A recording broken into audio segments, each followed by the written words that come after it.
जरूरी सूचना है आप सभी स्टूडेंट्स के लिए, स्टडी फॉर सिविल सर्विसेज का Android app Google play store में आ चुका है, उसको प्लीज तुरंत इंस्टॉल कर लीजिए।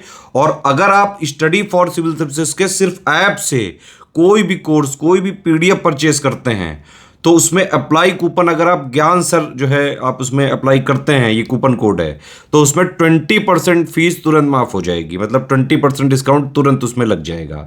ज्ञान सर लिखना है, नॉर्मली ज्ञान सर स्मॉल लेटर में है सब कुछ, कोई स्पेस नहीं, कोई कॉलम नहीं, सिर्फ ज्ञान सर, GYANSIR। इस तरह से अगर कूपन कोड लगाते हैं आप ऐप में बाई करने से पहले, जो अप्लाई कूपन वाले में आता है, तो 20% का डिस्काउंट तुरंत मिलेगा। वीडियो देखिए। तो दोस्तों यूपी पीसीएस की तो आपकी एग्जाम डेट आ गई है। एग्जाम है आपका 22 दिसंबर।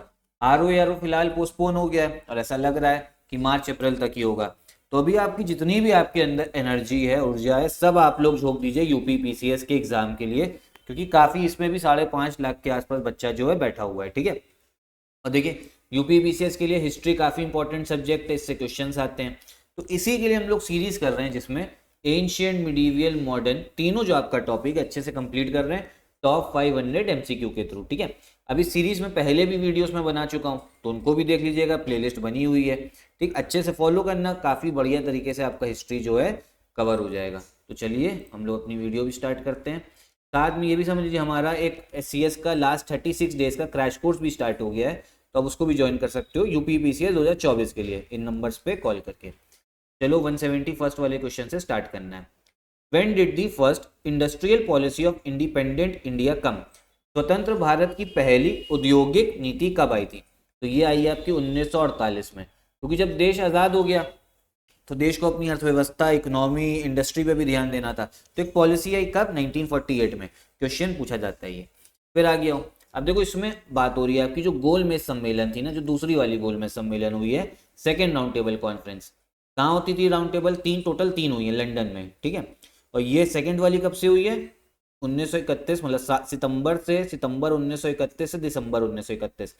अब इसमें बोला जा रहा है कांग्रेस की तरफ से सिर्फ एक ही प्रतिनिधि गए थे, एक ही रिप्रेजेंटेटिव गए थे कांग्रेस की तरफ से। तो वो कौन थे? तो उनका नाम था भैया गांधी जी। ठीक है, महात्मा गांधी। इंपॉर्टेंट क्वेश्चन है। सेकेंड राउंड टेबल कॉन्फ्रेंस में कांग्रेस की तरफ से सिर्फ एक ही जने ने हिस्सा लिया था, उनका नाम है आपका महात्मा गांधी। ये चीज ध्यान रखना, इंपॉर्टेंट क्वेश्चन है आपका। आगे देखते हैं। Who called the outcome of Mahatma Gandhi consolation prize in the Gandhi Irwin pact? किसने गांधी इरविन समझौते में महात्मा गांधी के लाभ को संतावना पुरस्कार कहा था? ठीक है, तो देखो गांधी इरविन पैक्ट हुआ था गांधी जी के बीच में, और इरविन थे उस समय के वाइसरॉय, क्योंकि असहयोग आंदोलन खत्म करने के ऊपर ये पैक्ट हुआ था। ठीक है, और सेकेंड राउंड टेबल कॉन्फ्रेंस के पहले था। अब इसमें कॉन्सोलेशन प्राइज बोला है आपके एलन कैंपबेल जॉनसन ने, सी वाला, एलन कैंपबेल जॉनसन, ये करेक्ट आंसर है। फिर आगे देखो, गलत साधन हमें कभी भी सही उद्देश्य तक नहीं ले जाते हैं।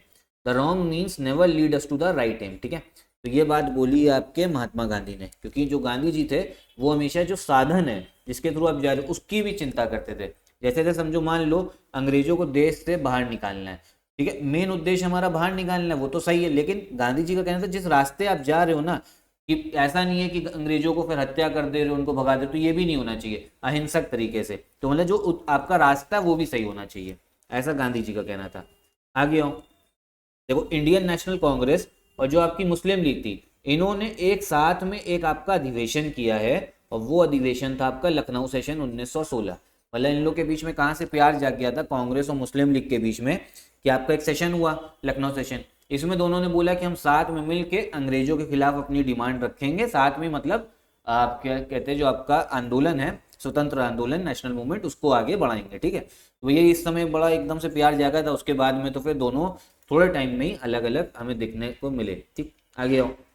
Which of the following dynasties ruled over India after the invasion of Timur? ठीक है, निम्न में से तैमूर के आक्रमण के बाद भारत में किस वंश का राज स्थापित हुआ? क्योंकि तैमूर आया है आपका, इसका देखिए इन्वेजन हुआ आपका 1398 में। ठीक है, मिडिवल इंडिया में हुआ तैमूर का आपका जो आक्रमण हुआ था, मतलब बहुत उस समय पे मारकाट मची थी।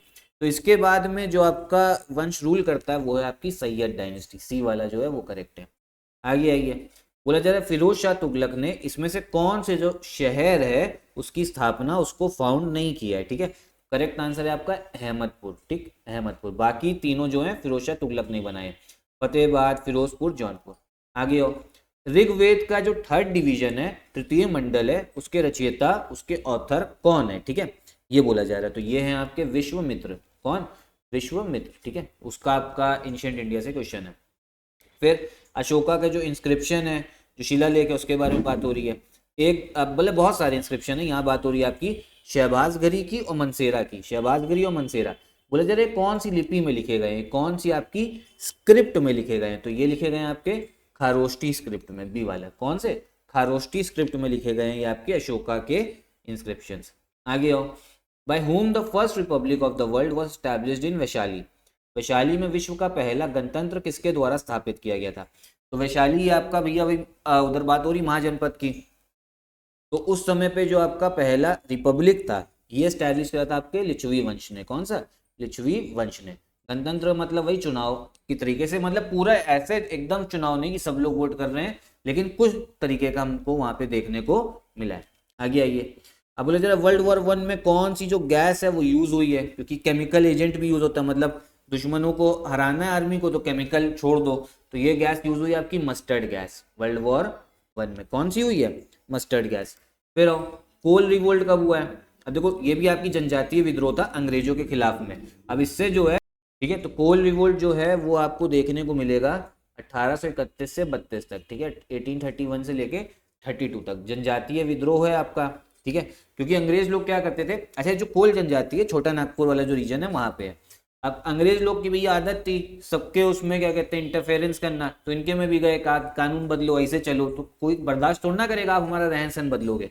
तो कोल आपका जनजाति ने विद्रोह करा। जितनी भी ट्राइबल रिवोल्ट है और जो किसानों की रिवोल्ट हुई सब इंपॉर्टेंट है, पूछा जाता है। अब देखो भारत देश का जो पहला आपका कैबिनेट था फ्री इंडिया का, ठीक है, पहला मंत्रिमंडल, उसको लेके क्वेश्चन है, इसके बारे में बता भी चुका हूँ। बोल जरा कौन सा जो है वो सही मैच नहीं है? जगजीवन राम लेबर आश्रम मिला था, सरदार बलदेव सिंह को रक्षा मिला था, फिर रफ़ी अहमद किदवई को कम्युनिकेशन संचार, जो सी वाला है ना ये गलत है। डॉक्टर जॉन मथाई को कॉमर्स वाणिज्य नहीं मिला है, इनको मिला है, मैं आपको दिखाऊँ लिस्ट दिखाऊँ, इसके बारे में वीडियो भी बना चुका हूँ इस चैनल पे, तो काम की चीज़ें होती हैं सब। तो देखो आपको इधर दिखेगा डॉक्टर जॉन मथाई, इनको मिला है रेलवेज, ठीक है, फर्स्ट कैबिनेट है ये, रेलवे मिला है, रेल मिला है इनको, ठीक है, तो ध्यान रखना क्या मिला है इनको, रेलवे मिला था, तो यही जो है सही मैच नहीं। आगे देखिए, Rigveda Samhita denotes 1/4 of its hymns to, ठीक है, ऋग्वेद के 1/4 सूक्ति किस देवता से संबंधित हैं? तो ये है आपके इंद्र से, ठीक है, इंद्र से संबंधित है। फिर आगे आओ, इसमें इनकरेक्ट स्टेटमेंट बतानी है, ये भी एंशिएंट इंडिया का है। जो इनकरेक्ट स्टेटमेंट है ये आपकी बी वाली। जो टोटल आपके वेदांग है, वेदांगा से ये 5 नहीं है, ये आपके 6, ठीक है, ये 6 हैं आपके, ठीक। आगे देखते हैं, फिर ये वही ऋग्वेदों को लेकर क्वेश्चन है। तो देखो इंद्र को हम लोग पुरंदर बोला जाता है, ठीक है, पुरंदर, क्योंकि गॉड ऑफ वॉर भी है, मतलब युद्ध के देवता माने गए। तो पहला बिल्कुल सही है पुरंदर, दूसरे वाला गलत है, तीसरे वाला भी सही है। अग्नि को क्या देवताओं और मानवों के बीच मध्यस्थ के रूप में माना गया है, ठीक है, इंटरमीडिएट, मतलब जो आपके मान लो जैसे यहाँ इंसान है, वो उनको अगर आपका भगवान से, गॉड से अगर संपर्क करना, संपर्क नहीं मतलब एक आपका मीडियम चाहिए, आपका एक इंटरमीडिएट चाहिए, तो क्या करते हैं, हवन वगैरह होता है, तो अग्नि में कुछ क्या कहते हैं आपका हवन जो है आपका समर्पित किया जाता है, फिर जो है वो इस तरीके से माना गया है। तो अग्नि जो है वो आपका इंसान, मानव और भगवान के बीच में एक आपका मध्यस्थता का एक काम है, ठीक है, एक रूप, आपका एक रूप है, इंटरमीडिएट है। तो इसका करेक्ट आंसर हो जाएगा आपका ये आपका 1 और 3 सी वाला जो है, सी वाला ये आपका होगा करेक्ट आंसर। आगे देखिए, अब इसमें बोले जरा बुद्धिज्म को लेके कौन से स्टेटमेंट करेक्ट हैं? तो देखो जो बौद्ध लोग हैं वो ईश्वर और आत्मा को नहीं मानते, बिल्कुल सही है, एक सेकेंड की इससे फर्स्ट स्टेटमेंट सही है, मानते नहीं है वो लोग, ठीक है। जो बुद्धिज्म है वो भगवान वाला जो कंसेप्ट है उसमें बिलीव नहीं करते, बिल्कुल सही स्टेटमेंट है आपकी, ठीक है, ध्यान भी रखना, क्वेश्चन आ सकता है। फिर और सबसे मेन चीज ये तो पता ही होगा, मिडिल पाथ, मध्यम मार्ग को ही आपको अपनाना है, ठीक है, middle path was recognised in it, ये भी बिल्कुल सही है बुद्धिज्म में। करेक्ट आंसर इसका भी हो जाएगा आपका सी वाला। फिर आ गया बौद्ध धर्म में थेरी का क्या अर्थ है? What does theory mean in Buddhism? तो इसका अर्थ है आपका women who have attend nirvana, ऐसी महिलाएं जिन्होंने निर्वाण प्राप्त कर लिया है, ठीक है। तो निर्वाणा क्या होता है? परम ज्ञान, ठीक है, जो ज्ञान है, ज्ञान की प्राप्ति कर ली है। फिर 189 वाला देखते हैं। Nalayira Divya Prabandham is the compilation of, Nalayira Divya Prabandha किसकी रचनाओं का संकलन है? तो ये जो आपका रचना है ये है आपका अलवार संतों की रचनाओं का, ठीक है, कॉम्पोजिशंस ऑफ अलवार सेंट्स, ये है। ये भी आपका एंशिएंट इंडिया क्वेश्चन है। आगे आओ देखें 190 वाला। अब देखो इसमें इंडस वैली की आपकी साइट्स दे रखी हैं और किसने उस साइट को ढूंढा या एक्सकवेट किया, खोजकर्ता कौन है उसके बारे में। कौन सा सही नहीं, जो सी वाला ना ये सही नहीं है, चाहनुधारो, ठीक है, चाहनुधारो जो है ये सही नहीं है। इसको जॉर्ज डेलिस ने नहीं ढूंढा है, इसको ढूंढा है आपके एनजी, ये नाम ध्यान रखना, एनजी मजूमदार ने, ठीक है, एनजी मजूमदार, इधर लिख दे रहा हूं मैं, एनजी मजूमदार ने ढूंढा, ठीक है, कब 1931 में। तो ये ध्यान रखना, सी वाला जो है ये आपका गलत है, इसीलिए सही है। क्वेश्चन में पूछा भी यही जा रहा था कौन सा जो है इनकरेक्ट है। तो इतना ही रखते हैं, 20 क्वेश्चन हमने देखे। अब पूरी सीरीज जो है फॉलो जरूर करिएगा, ठीक है, बाकी अपने दोस्तों को भी शेयर करके बताइए सीरीज के बारे में। और हमारा क्रैश कोर्स भी स्टार्ट हो गया, सिलेक्शन मटेरियल भी उसमें आपको मिलेगा, test series, paid quiz, recorded classes, doubt clearance, तो आप ज्वाइन कर सकते हो इन नंबर्स पे कॉल करके।